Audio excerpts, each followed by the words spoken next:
"We're not married. You don't own me," she said at the bar when I asked why she gave her number to the bartender. I nodded and moved out while she was at a club. She came home to half-empty rooms and a note saying, "You're right. I don't." I still remember the way the neon lights flickered off her face that night, the way the music from the bar thumped through the thin walls of our apartment building, making everything feel unreal, like I was watching someone else's life instead of my own. I kept my hands on the steering wheel for a long time, just breathing, just letting the silence of the city wash over me. Her laugh from the bar still echoed in my head, that high, sharp, self-assured laugh that used to make me feel like everything was going to be okay, but now made my stomach knot. I thought about the couch, the TV, the bookshelf, the bed, all the things we had accumulated together, half hers, half mine, but mostly mine. I thought about how for months, maybe even a year, I had been bending, shaping myself around her whims, around her moods, around the idea of her, and now, finally, I realized I had nothing left. I didn't even realize it was gone until that night. Until I saw her there at the bar flirting with Tyler, laughing like I was invisible. I remember sliding out of my chair at Murphy's, putting my beer down, telling Mike I was heading out, feeling my chest tight, like the air had been sucked from a room. Emma looked at me like I had just spoken another language. "You're seriously leaving over one stupid thing?" she asked, voice trembling but still sharp. "Not over one stupid thing," I said. "Over all of it. I'm tired." And then I was out the door, the hum of street lamps buzzing in my ears, the cold November air shocking my skin. I didn't call, I didn't text, I just drove, my hands gripping the wheel so hard it left imprints. I thought about how she'd been checking out of the relationship in slow increments. First little things, forgetting dinners, staying late with coworkers, posting late-night Instagram stories at someone else's apartment. And I kept thinking I was overreacting, I was controlling, I was obsessive. But that night I realized, no, I wasn't crazy, I wasn't the problem. I was just done trying to be something she didn't want to see in me. By the time I got home to pack my things, the apartment felt strange, hollow, like it was holding its breath. I opened drawers, pulling out shirts, my books, my laptops, each item a small liberation, a reclamation. Mike came over around 11:30, his truck idling in the street, headlights painting long shadows across the living room. "Are you sure about this?" he asked, eyes serious but soft. "Yeah," I said. "I'm done bending. I'm done explaining. I'm done waiting for her to decide I'm worth the effort." We started with the couch, my beloved gray sectional that she had claimed to love but always accidentally spilled wine on, the TV, my gaming chair, my bookshelf, the lamp my sister gave me for my birthday. All things I bought, all things I deserved to take. Mike lifted, I pushed, the sound of dragging furniture scraping across the hardwood like a drumbeat of freedom. As we moved my things, I thought about all the times she had accused me of being controlling, of being possessive, of asking too many questions, when really I was just noticing her flinching whenever I came home early, her phone lighting up in the middle of the night, the late messages from guys whose names she never mentioned. We packed the bed next, my side carefully separated from hers, sheets folded, pillows stacked, and for a moment the room felt empty in a way that almost hurt, but I kept going. Kitchen was next. The coffee maker, my cast iron pan, the nice knives, these were mine.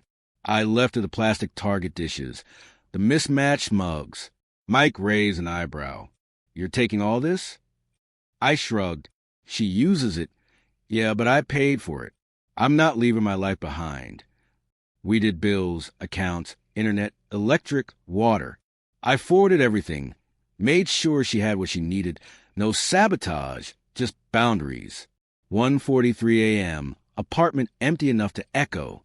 I left a note. "You're right. We're not married. I don't own you." I left the keys on the counter and walked out. The quiet was intoxicating. I didn't sleep that night. Sitting on Mike's couch with a beer in hand, phone buzzing every few minutes with texts from her. "Where are you? Please answer." "Are you serious?" I ignored them all. Silence was a bomb. Morning came too fast. A gray dawn that made the city look washed out. Mike made coffee. I sat at his kitchen table, hands wrapped around the mug, the warmth seeping into my cold fingers. We talked about her, about how long this had been going on, how much I had bent for someone who wasn't bending for me, how I had finally said enough. The anger, the sadness, the guilt, all mingled in a cocktail I couldn't quite sort, but it was mine. I realized then that leaving her wasn't cruel. It was necessary. Self-preservation doesn't look heroic. It looks like quiet, steady reclaiming of yourself, piece by piece. Weeks later, I moved into a small studio, stripped down, minimal, mine. The couch looked good, the TV looked good, the coffee maker smelled like home again. I cooked, I slept, I worked out. I didn't answer her messages. Not because I was petty, but because I finally understood that her version of love was about control and convenience, not commitment, not respect. I ran into her at a mutual friend's birthday a month later. She was with someone new, a tall guy with a beard, probably into craft beer and podcasts. She saw me, her expression a quick flash of surprise, anger, maybe sadness. I nodded. She nodded back. That was enough. I didn't miss her. I missed the version of her I had imagined, the version who would respect me, who would notice me. But the actual her? No, I didn't miss that. Life felt lighter. I dated again cautiously, a girl from work. Nothing serious yet, just laughter and coffee, splitting the check without guilt. For the first time in months, I felt like I could breathe without explaining myself. Some nights, I sat on my balcony with my coffee, watching the sunrise, thinking about how strange it is that freedom can feel like grief at first, like absence, but then slowly like home. I thought about all the ways I had tried to fix someone who didn't want fixing, about all the small humiliations, the micro-betrayals that had piled up until they became mountains. I realized I had nothing to apologize for. Walking away isn't weakness. Walking away is survival. And sometimes the person you save is yourself. I think about Mike, still my friend, the one who helped me move out at 2 a.m, without judgment, just support. I think about Emma, now dating, probably still repeating the same patterns, probably telling herself she's right, and everyone else is overreacting. I feel nothing toward her now except relief. Relief that I am finally alone with myself, finally in charge of my own space, my own things, my own time. And that's worth more than any relationship that asks you to diminish yourself to fit someone else's narrative. I still wake up some mornings with a little pang, a little flash of memory.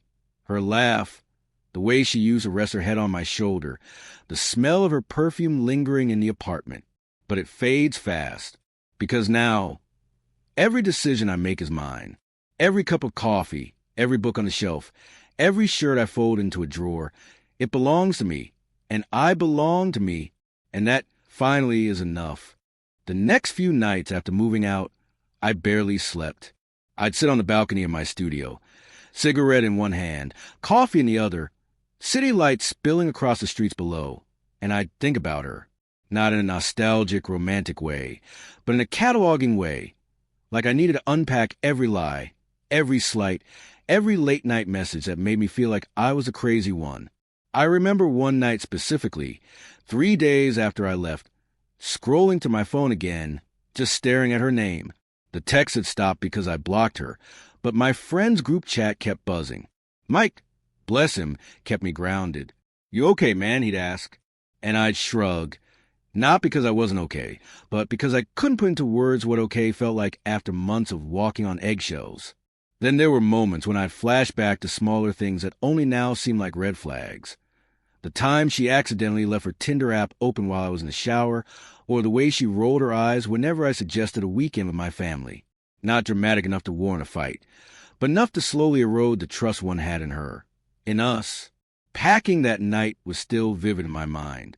Every drawer, every shelf I emptied felt like reclaiming fragment of my identity I had lent away without asking. I remember holding my copy of East of Eden, the leather spine worn from nights I had read until dawn, and realizing she had never touched it, never cared for it. I think about all the little things I left behind for her to use. She didn't know they were treasures, not because they were valuable, but because they represented pieces of me she never respected.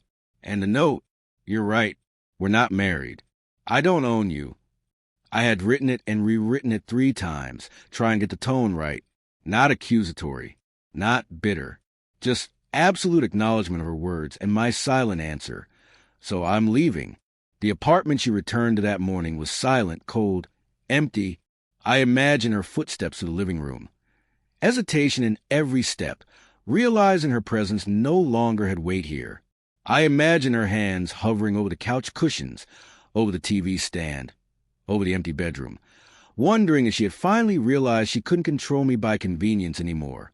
And that was the quietest victory, the one I couldn't tell anyone about. She had lost control, but I didn't gloat. I just drove.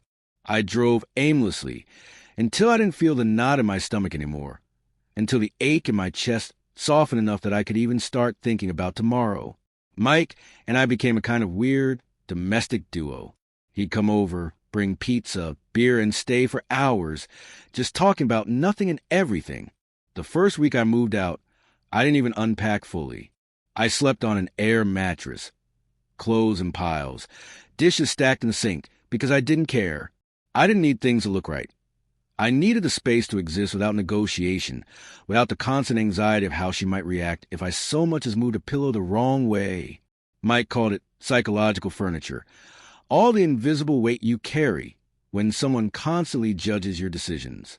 He was right. That weight was gone. And then came the dreams. The dreams were the worst. In them, Emma would appear in the apartment, walking through rooms I no longer lived in, turning knobs, moving my books, laughing at my stuff. She was always laughing, always victorious, and I would wake up gasping, heart pounding, reaching for my phone to see if she had texted me in the night. Usually, she hadn't. Usually, I was alone with the city breathing around me, the hum of traffic and distant sirens grounding me back in reality. One night, about a week after moving out, I ran into her at Murphy's again. Same bar. I had wanted to avoid it, wanted nothing to do with the place that now held only echoes. But a friend's birthday brought me there. She was at the bar, talking animatedly, maybe flirting, maybe just laughing, and when our eyes met, she froze. That was the first time I saw the shift. Not anger, not sadness, not confrontation, just recognition. She hadn't expected to see me, and she hadn't expected me to exist without her approval. I didn't go over. I stayed where I was, sipping a beer I didn't really taste, watching her reaction. And the thing that hit me hardest? Relief. Not joy, not anger, just relief. I wasn't the same person who would have chased her, apologized, begged for validation. I was different, and for the first time in months, I felt untethered. The rebuilding of life was slow.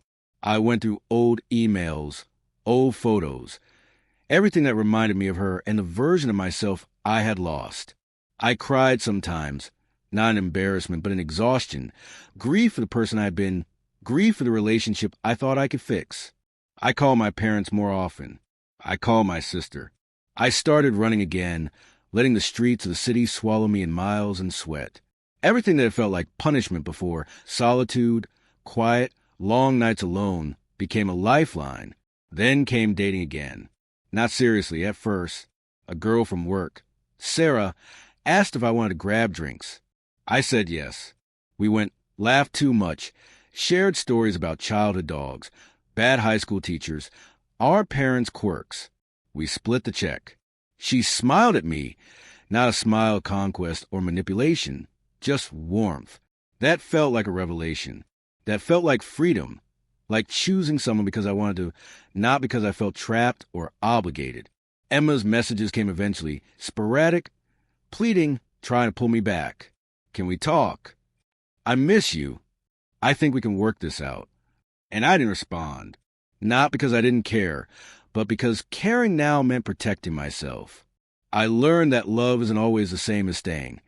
Sometimes it's walking away so you can breathe. I think about the apartment sometimes, about the furniture, about the echoing emptiness that became a sanctuary.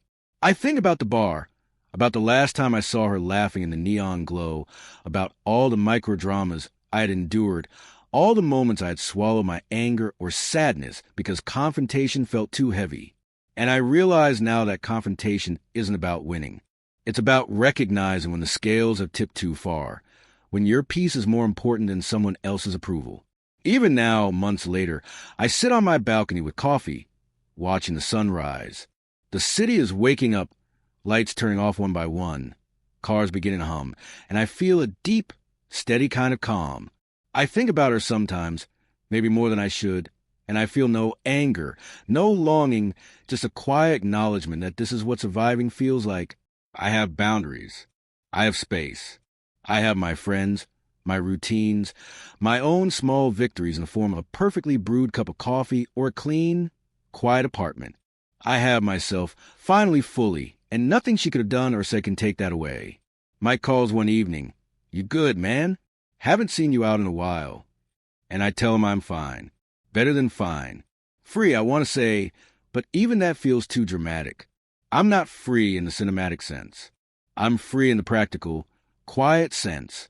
I wake up, I work, I eat, I laugh, I sleep. I exist without negotiation, without guilt, without manipulation. And that, more than anything, feels like victory.